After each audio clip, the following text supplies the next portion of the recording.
I won't let the somber atmosphere keep me quiet and dispirited. I'd like to think I'm good at keeping my emotions in check. After all, restraint is a fundamental virtue. As a member of Victoria Housekeeping, one is expected to be well-versed in a broad range of subjects, so that I may offer you just the right companionship while you enjoy the film.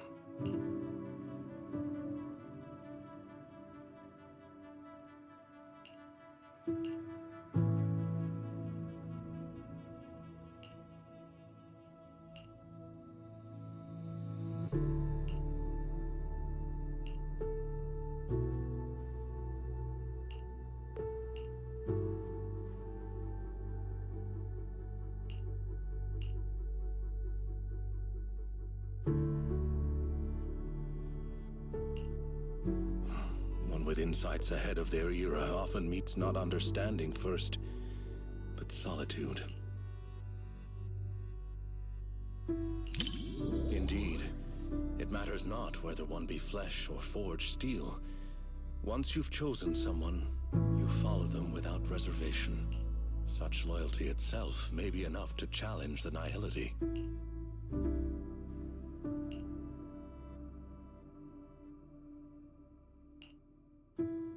Stop terrorizing us with poetic metaphors.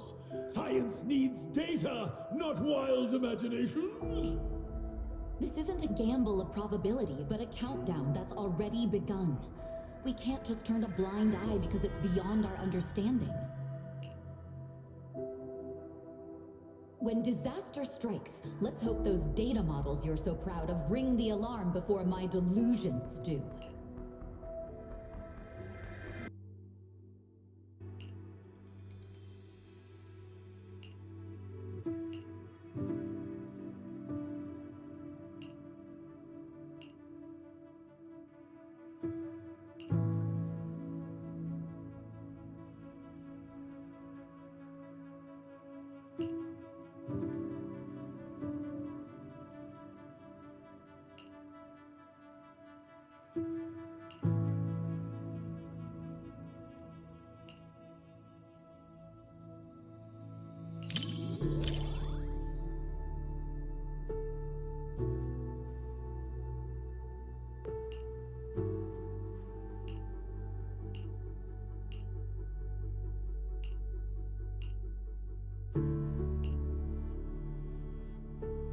In the end, even the noblest resolve of one individual couldn't reverse the torrent as collective consciousness came crashing down. The power of this work lies in forcing viewers to confront the most fundamental contradiction. It is not about whether success is possible, but whether it is worthwhile. It is about order, about loyalty, about the meaning of persistence in a battle that's doomed to fail. Thank you for watching this thought-provoking work with me. I was truly moved.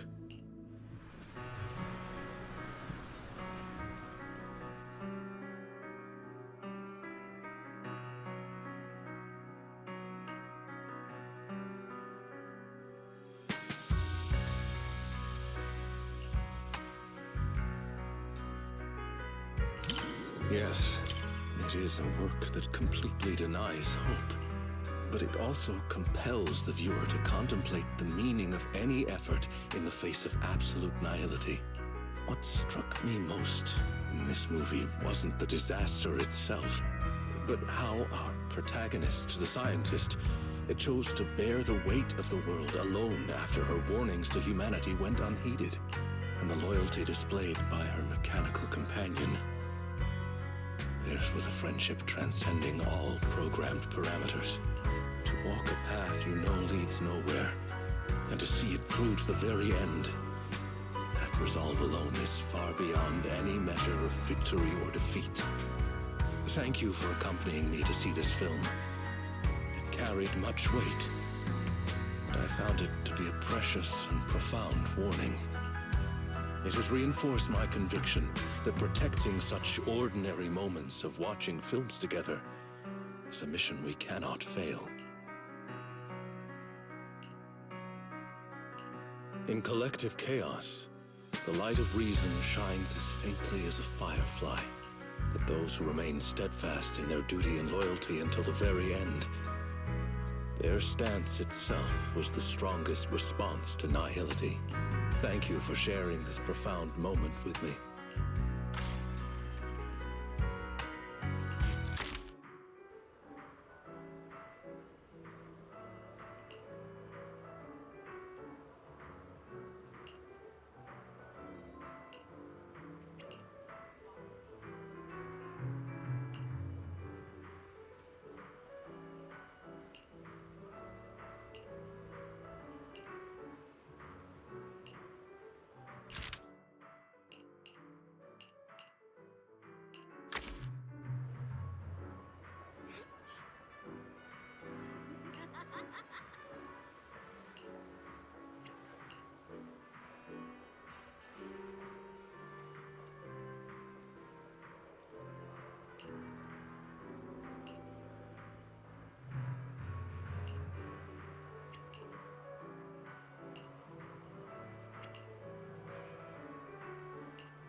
This cinema's decor is both practical and elegant.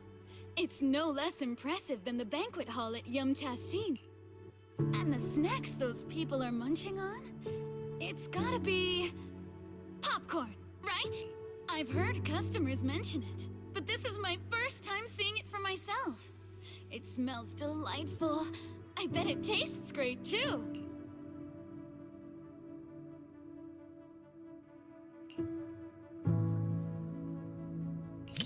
I wouldn't say I'm dying to try it, but it is pretty intriguing. After all, this type of snack is hard to come by where I'm from. Compared to the delicate and refreshing snacks of Phylum Heights, folks here in Janus Quarters seem to prefer their treats with a much richer flavor profile. Speaking of which, to improve on Yum Tassin's selection, my boss actually sent me out to sample flavors from other locations. But every place has its own vibe. I can't fully understand New Eridu's food culture in just a few days. Like this popcorn, for example. I never got a chance to try it. Oh my, thanks for the offer. But if I go out to get snacks right now, I'd probably miss the best parts of the movie. Maybe next time.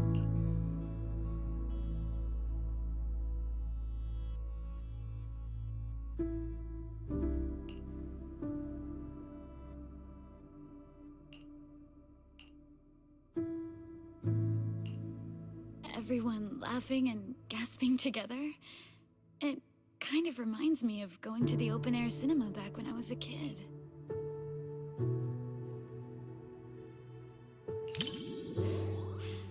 I wonder if you've ever experienced something like that. It was super popular back in the day. Back then, there weren't many theaters around, so everyone would gather in the plaza to catch a flick. Movie theaters are pretty quiet, right? But outdoor screenings are a totally different vibe. They're always super lively. Snacking on sunflower seeds, chatting away, laughing together. It's chaotic for sure, but it evokes a warm, fuzzy feeling. But when the plot gets emotional, everyone quiets down all at once. Back then, I'd always quietly wipe away my tears in the dark. I was so afraid that someone would notice and make fun of me. Look at me running my mouth. You've got me spilling my childhood anecdotes just like that. It didn't destroy my image as the model Yum Tassin employee in your eyes, did it? Oh no! Oh no! Oh no!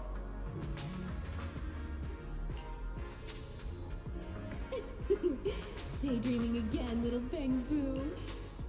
Come here, my squishy little cupcake. Oh, you're so soft. You were born to be petted and rocked. Oh no! Oh no!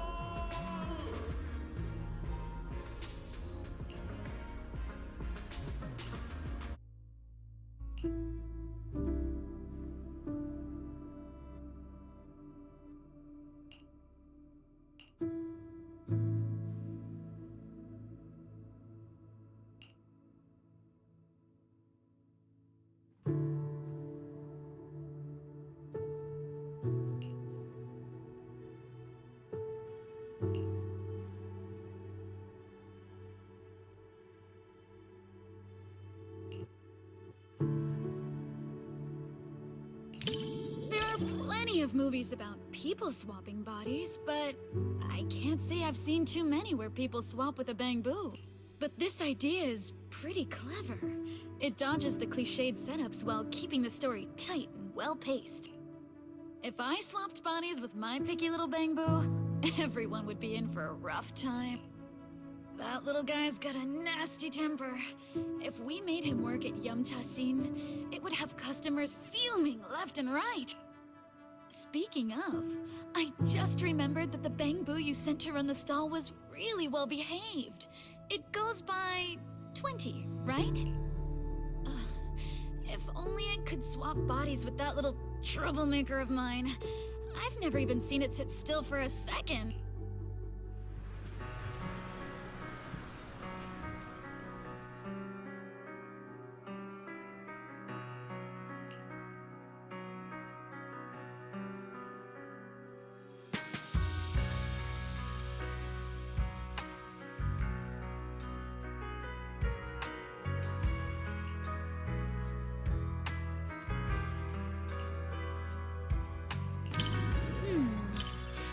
If you're looking for some deep insight or super detailed analysis, you're probably gonna be disappointed. My take? It's loud, it's lively, it's got heart. It left me with a sense of happiness inside. You think so too? I thought you'd find my take too simple. To me, movies are like dim sum. More than some logical analysis, it's the taste that hits your tongue that matters the most. This movie is like a plate of crispy, sweet almond cookies. You can scarf down piece after piece without feeling an ounce of guilt. It wasn't a big-budget blockbuster, nor was it a martial arts piece that is all the rage in Wi-Fi Peninsula. It won't stick with you forever, but it provided a carefree and enjoyable time while it lasted. Thanks for the recommendation. This little snack really hits the spot.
Before deciding to see the movie, we read a lot of reviews, and they all said it was good.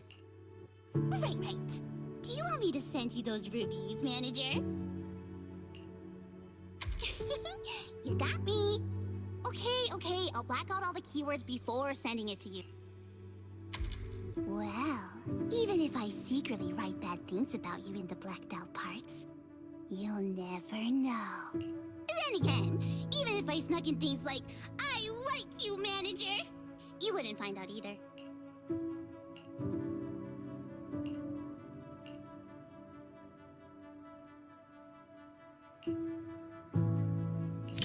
Before deciding to watch this movie, I had to dream about it last night. In my dream, this movie's producer actually came to us to sing the theme song. I and Suno were so happy and both screamed with joy. And then I woke up. Even though the dream felt pretty average, I guess it's still a good sign.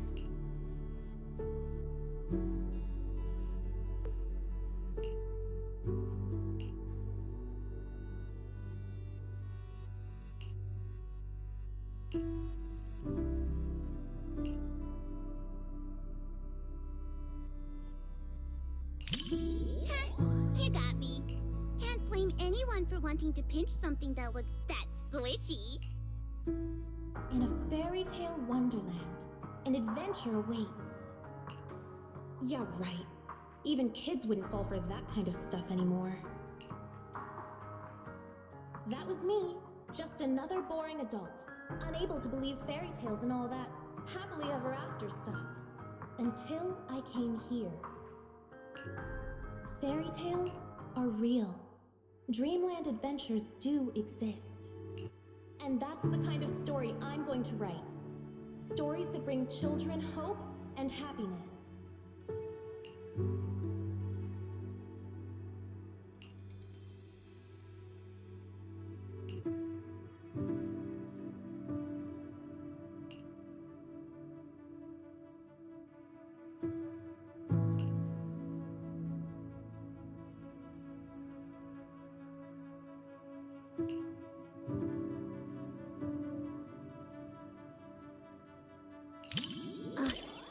Thanks.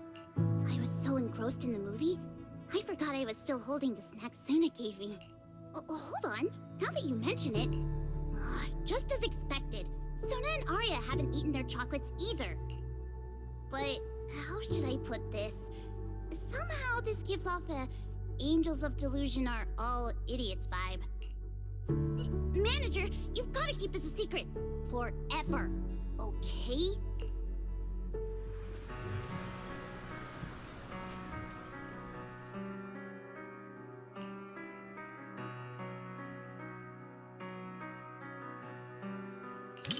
Because the visuals and music really complement each other so well. Sometimes, even though I know it's not real, those feelings start to tug at my heartstrings.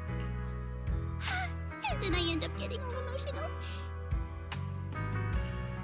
But then, looking at Suna and Arya's expressions, they seem genuinely touched.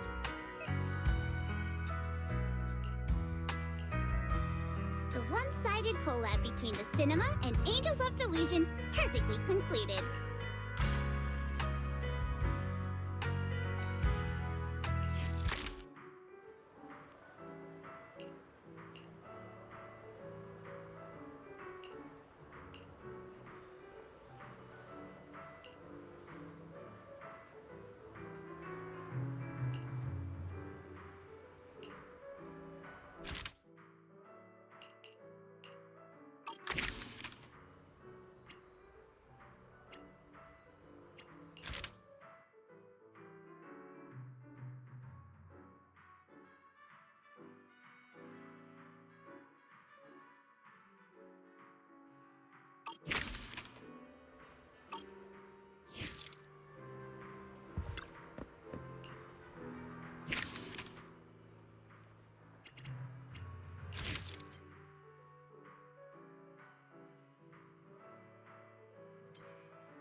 What are you gonna see this time? Hope you enjoyed it! Enjoy the movie magic!